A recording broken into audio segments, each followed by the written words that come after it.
Radio, the voice of the Father here on earth. Wow. Ni asubuhi nyingine tena, asubuhi yenye nguvu, asubuhi yenye uwezo, asubuhi ambayo Mungu Baba ametuneemesha kwa neema yake, tukisherehekea roho neema, maisha marefu, furaha na starehe. Kuna neno moja linalowaka moyoni mwa mwanadamu, neno la kutamani, neno la kutafuta, neno la kukaa ndani ya uwepo wa Mungu Baba milele. Si safari ya nje, ni mwaliko wa ndani, mahali ambapo macho hayaoni tu, bali moyo unatazama uzuri wa Bwana. Hapa ndipo roho inapumzika, hapa ndipo mwanadamu anakutana na Mungu Baba yake. Na hapa ndipo tunagundua wokovu si tukio, bali ni makao ambao Mungu Baba ametuandalia katika Kristo Yesu. Karibu sana katika kipindi chako cha utukufu wa wokovu wetu. Mwongozaji wako ni mimi Julius Eli Mwita.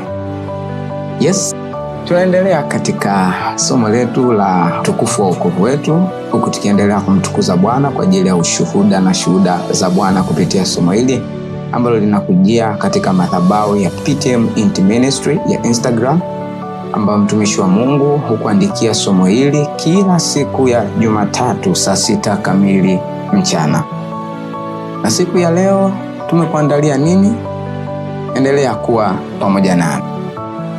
Yes, kuna ushuhuda wa mwana wa Mungu ambao naye alishuhudia katika safari yake juu ya namna alivyopokea wokovu na namna alivyokuwa akiutazama wokovu kabla. Mwana huyu anazungumza na kusema, nilipokuwa nikisikia neno muujiza au miujiza, nilijua tu ni kuwa na vitu. Nije au niende niombewe, nipokee ninachokitaka, kisha nikipata sina habari na wokovu.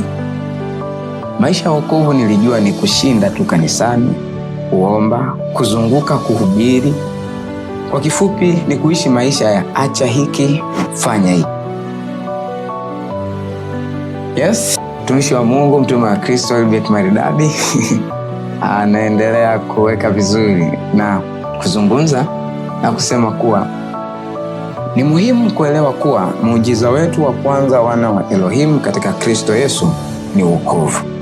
Ndio maana muujiza wa kwanza kuandikwa wa Yesu Kristo kugeuza maji kuwa divai wa Yohana 2 mstari wa 1 mpaka wa 8, huu ulilenga wokovu. Ninasema muujiza wa kwanza kuandikwa kwa sababu Yesu alitenda miujiza mingi kabla ya huu kugeuza maji kuwa divai. Na kila muujiza ambao Mungu Baba hututendea katika Kristo Yesu ufunua wokovu wetu tuliopata kupitia Yesu Kristo na kazi yake kamilifu ya msalabani.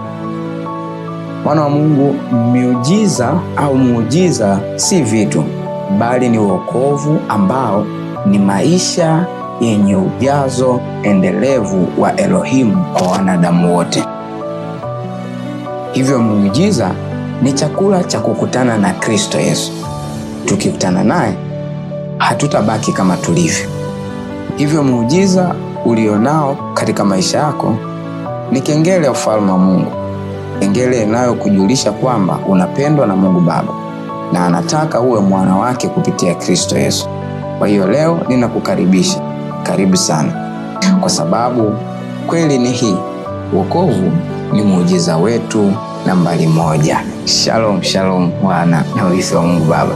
Yes, kupitia kipindi hiki cha utukufu wa wokovu wetu pia tunaungana na jarida la Sonship Spirit kupitia kampeni yao ya Join This Chariot. Wanasema kwamba 10,000 yako tu inatosha kupeleka injili ya ufalme wa Mungu vioni. Kupitia kampeni hii, jarida hili la Sonship Spirit wana jumbe 2. Jumbe wa kwanza ukiwa ni ushuhuda na shuhuda za Bwana, ambao ushuhuda huu ni ushuhuda wa namna ambavyo upendo wa Mungu Baba umegusa na kubadilisha maisha ya wana wa Mungu. Lakini kupitia jarida hili wanao maudhui mengine ambayo yanaenda kwa jina la You Can Be a Champion at Your Own Age, wenye maono usheherekewa. Pia kupitia kampeni hii ya Join This Chariot, mwandishi na daktari George Isaiah Macha naye naungana nao kupitia kitabu chake cha Habari Njema Imekufikia. Kitabu hiki Mwana na Urithi wa Mungu Baba, nawe pia tunatamani uendelee kukipata, ukisome na ikiwe sehemu ya wewe mwenyewe kuendelea kufanya uinjilisti wa injili ya ufalme wa Mungu. Napenda kukutakia wiki njema, wiki yenye baraka, wiki yenye nguvu, wiki iliyojawa na msaada wa kiungu wa malaika wa habari njema, wa malaika wa uchumi na fedha, wakikuhudumia katika kila eneo la maisha yako. Ninatamka maisha ya Elohim ya ujazo endelevu kufunika katika kila eneo la maisha yako, katika furaha, amani ya Kristo Yesu, neema ya ujenzi, katika jina la Yesu Kristo wa Nazareti hai. Amen. Ulikuwa pamoja nami mtangazaji wako Julius Elimwita kuanzia mwanzo wa kipindi hiki mpaka muda huu. Unasikiliza Sonship Spirit Digital Radio, sauti ya Mungu Baba duniani kote. Hadi wakati mwingine, shalom shalom.